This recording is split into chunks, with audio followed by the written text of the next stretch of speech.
Hello everyone, welcome to my channel PKP. आज की class में हम सीटेट 2020 ईवीएस एनसीईआरटी को चैप्टर नंबर 13 से देखेंगे। ठीक है, क्लास 5th का chapter number 13 to chapter number 15 cover करने की कोशिश करेंगे और यहाँ से जो क्वेश्चन आपके आते हैं केवल वही टॉपिक उठाए गए हैं। ठीक है, इंपॉर्टेंट पॉइंट्स लिए गए हैं, तो आप इन पॉइंट्स को अच्छे से स्टडी करिएगा, अच्छे से रीड करना। ठीक है, तो स्टार्ट करते हैं आज का चैप्टर नंबर 13 है अ शेल्टर सो हाई। ठीक है, बहुत ऊंचाई पर रहने वाले घर कैसे होते हैं। ठीक है, तो यहाँ पर हम सबसे पहला पॉइंट जो देखेंगे वो क्या है, भारत का सबसे भीड़ वाला शहर, यानी जहाँ पर बहुत ज़्यादा ही क्राउड है। ठीक है, तो ऐसा कौन सा शहर है, तो आप क्या बोलोगे, मुंबई शहर ऐसा है जहाँ पर बहुत ही ज़्यादा क्राउड यानी कि भीड़ होती है। ठीक है, सेकंड पॉइंट आपको जो यहाँ याद रखना है, दिल्ली से मुंबई जाने के लिए हमें महाराष्ट्र, गुजरात, राजस्थान 3 राज्य से होकर गुजरना पड़ता है। तो जब मैंने आपको मैप सिखाया था, आई थिंक लेक्चर 7 है, आप वहाँ से देख लीजिएगा। ठीक है, तो जब आप देखोगे कि आपको दिल्ली से मुंबई जाना है तो आपको महाराष्ट्र पास करना होगा। ठीक है, जब आप दिल्ली से चलते हो तो सबसे पहले आपको राजस्थान, फिर गुजरात, फिर महाराष्ट्र, ये तीनों क्रॉस करने पड़ते हैं मुंबई पहुँचने के लिए। तो कितने, ये क्वेश्चन आपका आ भी चुका है कि कुल कितने राज्यों से गुजरना पड़ता है, और ऑप्शन में ये था तो आपको यही ऑप्शन करना था। ठीक है, नेक्स्ट आता है आपका, दिल्ली से मुंबई की डिस्टेंस कितनी है, लगभग 1400 किलोमीटर। ठीक है, distance from Mumbai to Delhi कितनी है, 1400 किलोमीटर है। पहाड़ों के कारण जम्मू कश्मीर की सड़कें कठिन हैं। अब आपने सुना होगा कि जो जम्मू एंड कश्मीर रीजन है वो कैसा है, बहुत ही ज़्यादा माउंटेन है, वहाँ पर पर्वत हैं। ठीक है, तो क्या होता है, जहाँ पर पहाड़ी रीजन होता है, पर्वतीय रीजन होता है, वहाँ पर जो रोड होते हैं वो ऊबड़ खाबड़ होते हैं, तो उन पर चलना थोड़ा सा डिफ़िकल्ट हो जाता है। नेक्स्ट है आपका लद्दाख। लद्दाख कहाँ पर है, तो ये भी कहाँ पर है, जम्मू कश्मीर में, लेह लद्दाख। ठीक है, पहुँचने के लिए जम्मू कश्मीर पार करना पड़ता है। पहाड़ी इलाकों में नायलॉन का टेंट का प्रयोग करना पड़ता है। ठीक है, क्या करते हैं वो, नायलॉन का टेंट लगा के उसको एक तरीके से अस्थायी नॉन परमानेंट घर बनाकर इस तरीके से वो रहते हैं।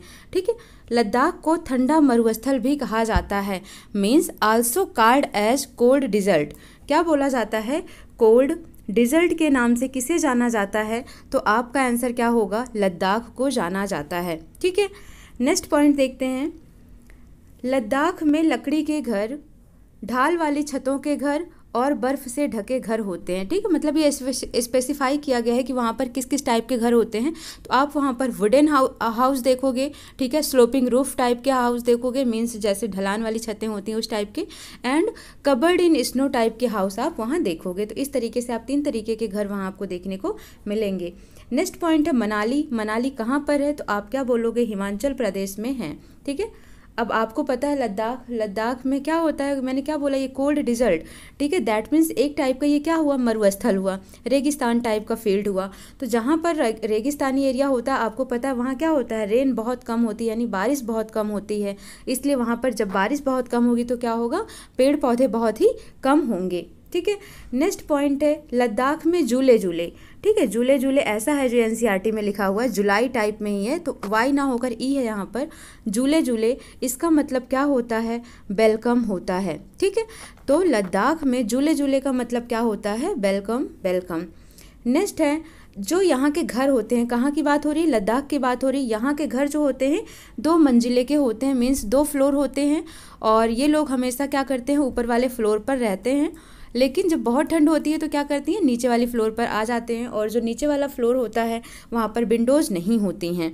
ठीक है, तो ऊपर लेते हैं, क्या है, यहाँ के घर 2 मंजिले के होते हैं, किसके बने होते हैं, पत्थर के यानी स्टोन के बने होते हैं, और एक दूसरे के ऊपर होते हैं। वो तो हमेशा ही आपको पता है कि एक फ्लोर के ऊपर ही दूसरा फ्लोर होता है। नेक्स्ट आपको जो याद रखना है, यहाँ पर जो इनकी दीवारें होती हैं वो किससे, मड और लाइम यानी कि कीचड़ और लाइम की मोटी परत से उनकी पुताई हुई होती है, मीन्स कोटेड होती हैं वो, और घर के अंदर एक शेड की तरह ये दिखाई देती हैं। ठीक है, यहाँ लकड़ियों की सीढ़ियों का प्रयोग किया जाता है, मीन्स सीढ़ियाँ अलग से नहीं बनाई जाती हैं, लाइक आपने देखा होगा बिल्डिंग्स वगैरह में, लेकिन यहाँ पर क्या होता है, लकड़ी की सीढ़ियों का यूज किया जाता है। ग्राउंड फ्लोर पर कौन रहता है, एनिमल्स रहते हैं, जानवर रहते हैं, लेकिन जब बहुत ज़्यादा ठंड होती है तो ये लोग भी क्या करते हैं, नीचे वाले फ्लोर पर आ जाते हैं, क्योंकि ग्राउंड फ्लोर पर खिड़की नहीं होती है, इसलिए क्या होता है, वो थोड़ा सा ठंड से प्रोटेक्ट करता है। मोटी पेड़ की शाखाओं का प्रयोग छत को मजबूत बनाने के लिए किया जाता है, मीन्स आप ये कह सकते हो कि जो थिक ट्री ट्रंक होती हैं, क्या होती हैं, थिक ट्री ट्रंक, ठीक है। तो इनका यूज क्यों किया जाता है, तो जो घर की रूफ होती हैं यानी कि छतें होती हैं उनको स्ट्रॉन्ग बनाने के लिए किया जाता है। नेक्स्ट पॉइंट है कि यहाँ पर ये लोग क्या करते हैं कि गर्मी के मौसम में फलों को सुखा लेते हैं ताकि उन्हें सर्दी के मौसम में यूज कर सकें। और जो चीज़ें लद्दाख में मिलती हैं मेनली, जो मेन बहुत ज़्यादा हैं वो क्या क्या हैं, रेड चिली, ऑरेंज, ठीक है, पम्पकिन एंड आप कह सकते हो क्या, गोल्डन येलो कॉर्न। लाल मिर्च, संतरे, कद्दू और सुनहरे पीले मक्के यहाँ पर मिलते हैं, कहाँ पर, लद्दाख में। तो आपको ये पॉइंट याद रखना है, ठीक है। लकड़ी के घर ठंड से सुरक्षा प्रदान करते हैं। लद्दाख में रास्ते बहुत ही सकरे, सकरे का मतलब क्या होता है, चौड़ी चौड़ी सड़कें नहीं है, बहुत ही एकदम कंजस्टेड रोड है वहाँ की, ठीक है। यहाँ पर चट्टानी मैदान पाए जाते हैं, चट्टानी मैदान पाए जाते हैं जिसे क्या कहते हैं, चंगथंग कहते हैं। और जो कितने ऊंचाई पर है, 5000 मीटर की ऊंचाई पर है।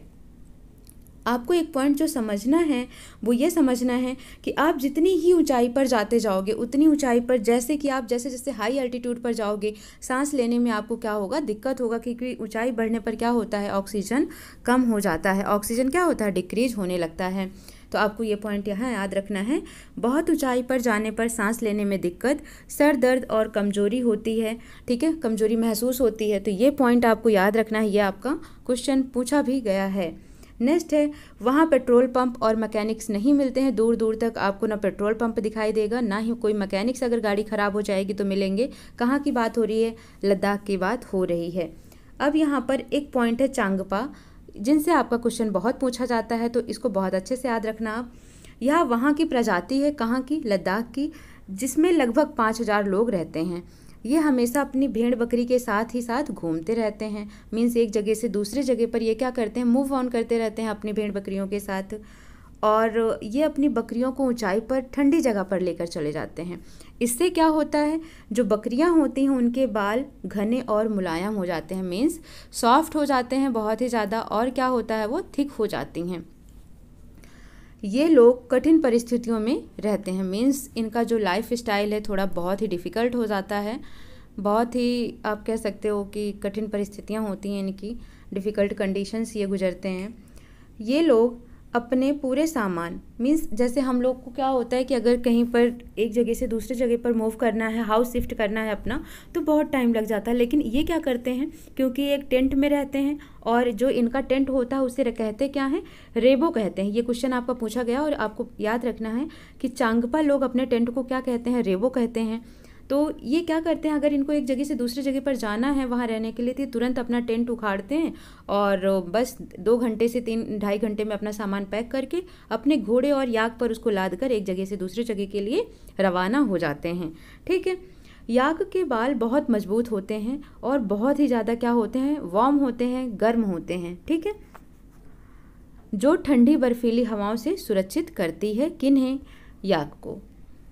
ठंडियों में 70 किलोमीटर प्रति घंटा से हवाएं चलती हैं, मीन्स 1 किलोमीटर में अगर बात की जाए, 1 आवर में बात की जाए, 1 घंटे में बात की जाए, तो लगभग 70 किलोमीटर की स्पीड से हवा कवर करती है, ठीक है।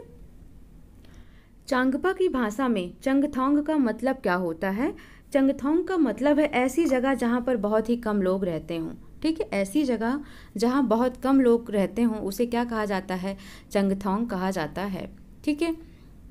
नेक्स्ट पॉइंट है, श्रीनगर में कुछ घर पहाड़ पर हैं तो कुछ घर पानी में है, जैसे हाउस बोट, वो भी कहाँ पर पाया जाता है, श्रीनगर में पाया जाता है, डल झील में पाया जाता है, ठीक है। और डल झील कहाँ पर है, झेलम नदी में। तो ये भी देखते हैं हम आगे चल के। नेक्स्ट है आपका क्या, कश्मीर में हर गली में क्या है, बेकरी है, क्योंकि जो कश्मीरी लोग होते हैं वो रोटियाँ नहीं सेकते हैं, बेकरी से ही क्या करते हैं, ब्रेड या रोटियाँ खरीद कर वो खाते हैं।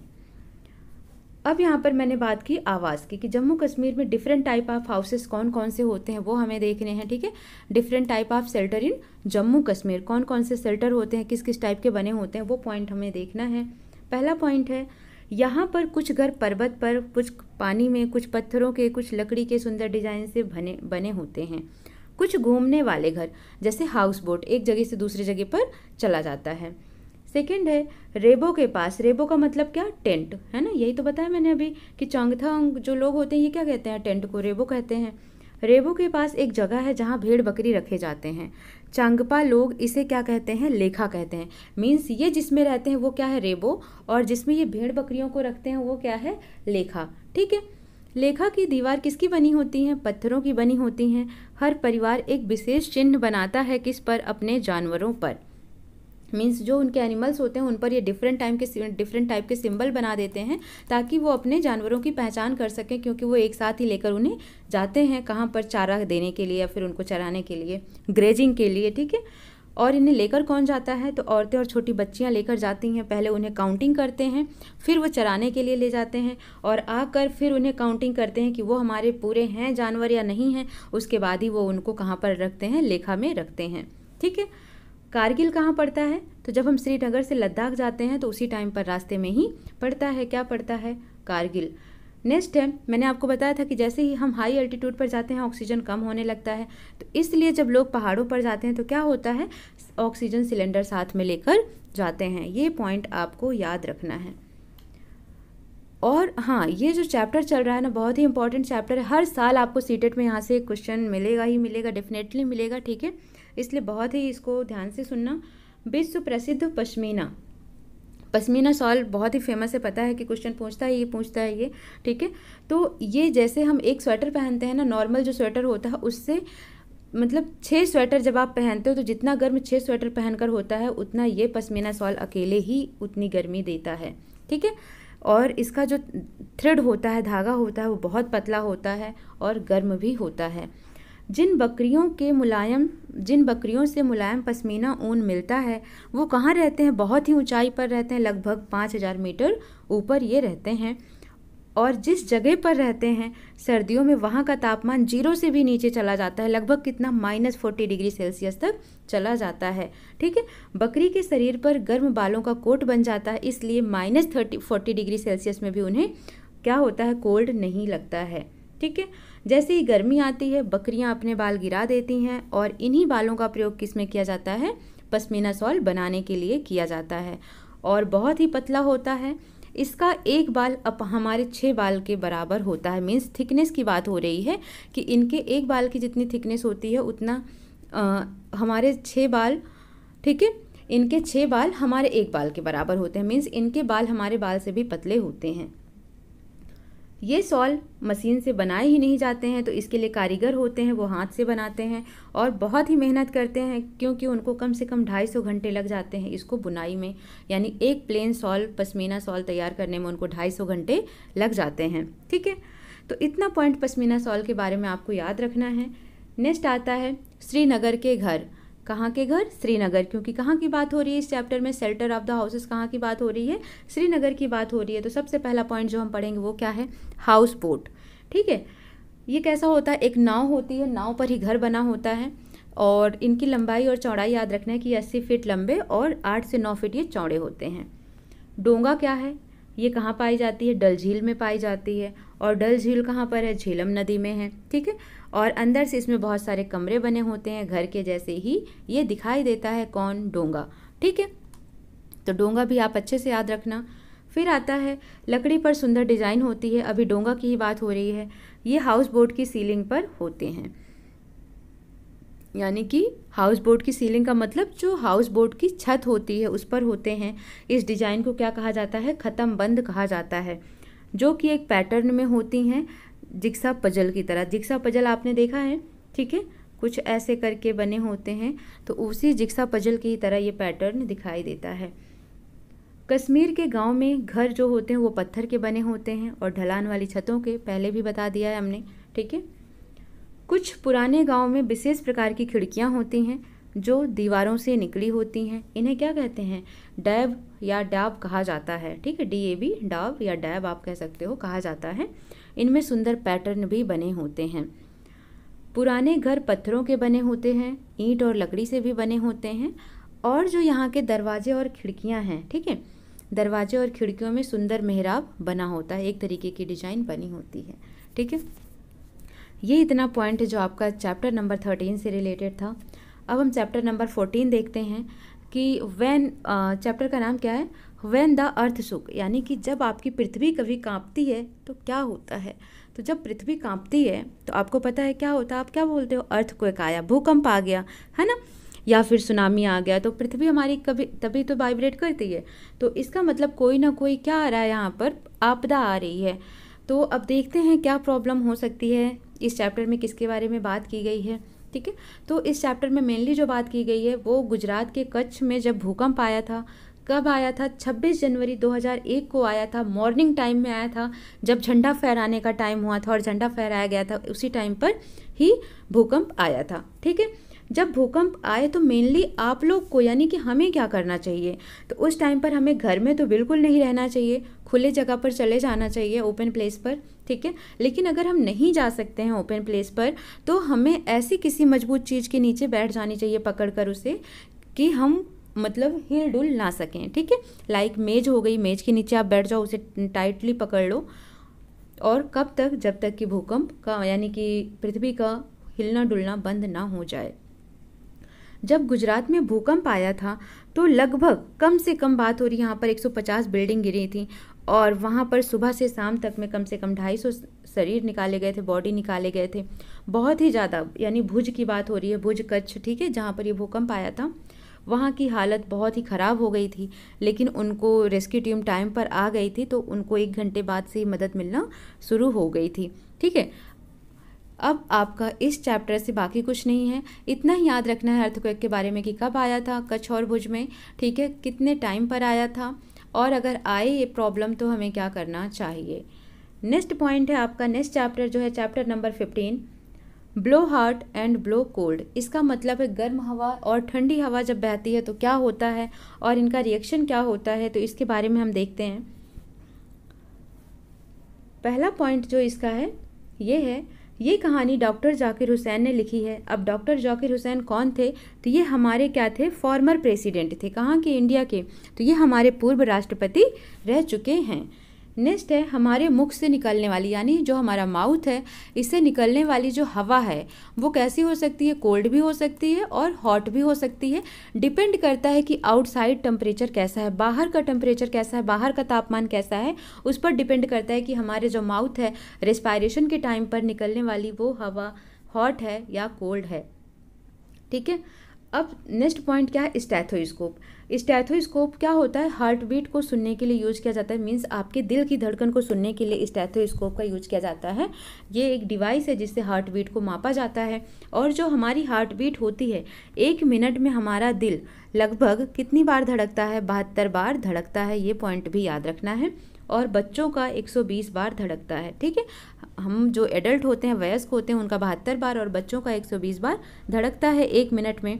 ठीक है, और इसको किससे मापा जाता है, स्टेथोस्कोप से मेजर किया जाता है।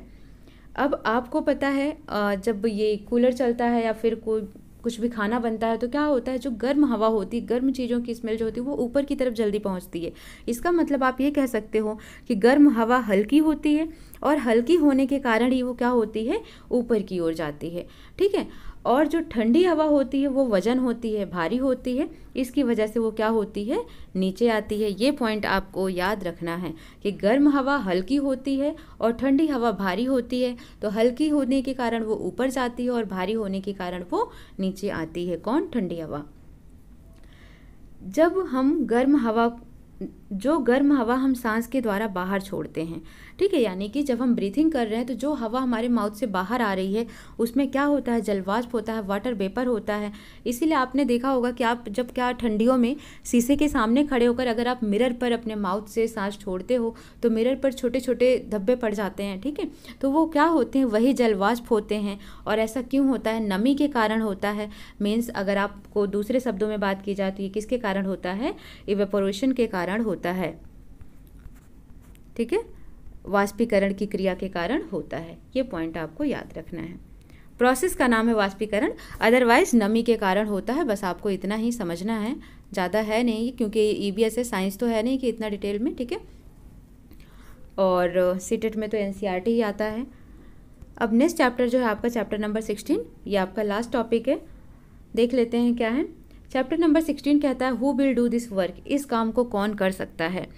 अब यहाँ पर बात हो रही है कि छोटे और बड़े भेदभाव बहुत ज़्यादा ही होता है, अनटचेबिलिटी बहुत ज़्यादा ही होता है अपने भारत में, इंडिया में, तो उसी पर ये चैप्टर बनाया गया है। ठीक है, हमें क्या करना चाहिए, बच्चों को सिखाना चाहिए कि स्कूल के जितने भी स्वीपर होते हैं, सफाई कर्मचारी होते हैं, ठीक है, या फिर जो क्लीनिंग या क्लीनिंग डिपार्टमेंट होता है स्कूल का, उनका क्या करना चाहिए, जब बच्चे उनके सामने आए या उनके साथ उनका इंटरेक्शन होता है, ठीक है, तो उन्हें क्या करना चाहिए, रिस्पेक्ट देना चाहिए। तो इससे जब आप बच्चों को सिखाओगे तो बच्चों के मन में धीरे धीरे क्या आएगा, अच्छे आदत और संस्कार उनके अंदर आ जाएंगे। सेकंड है, बच्चों को और भी क्या सिखाना चाहिए कि जो काम इतना टाइम ले रहा है सफाई करने में, ये करने में, उन्हें हम क्या कर सकते हैं, कम समय में उसे मशीन या फिर किसी और चीज़ का भी यूज करके हम कर सकते हैं। गांधी जी के मित्र, उनके मित्र का क्या नाम था, महादेव भाई। गुजरात में ज़्यादातर क्या होता है, सबके नाम के आगे भाई लग जाता है, तो महादेव भाई, उनका बेटा था नारायण। वो जब 11 ईयर का था, 11 साल का ही था, तब से वो गांधी जी के साथ रहने लगा था। जो टीचर्स होते हैं, शिक्षक होते हैं, उनको बच्चों को अस्पृश्यता से जुड़ी न्यूज़ दिखाकर उन्हें उसके बारे में समझाना चाहिए। मीन्स अनटचेबिलिटी, अनटचेबिलिटी का मतलब होता है छुआछूत का, भेदभाव नहीं करना चाहिए, और किस तरीके से अमीर गरीब का फ़र्क ना करते हुए, ठीक है, छोटे बड़े का फ़र्क ना करते हुए उन्हें समझाना चाहिए कि जो काम करने वाले होते हैं, जो स्वीपर होते हैं या फिर जो क्लीनिंग डिपार्टमेंट के लोग होते हैं, वो भी क्या है, एक इंसान ही है, तो उनके साथ अच्छा बर्ताव किया जाए।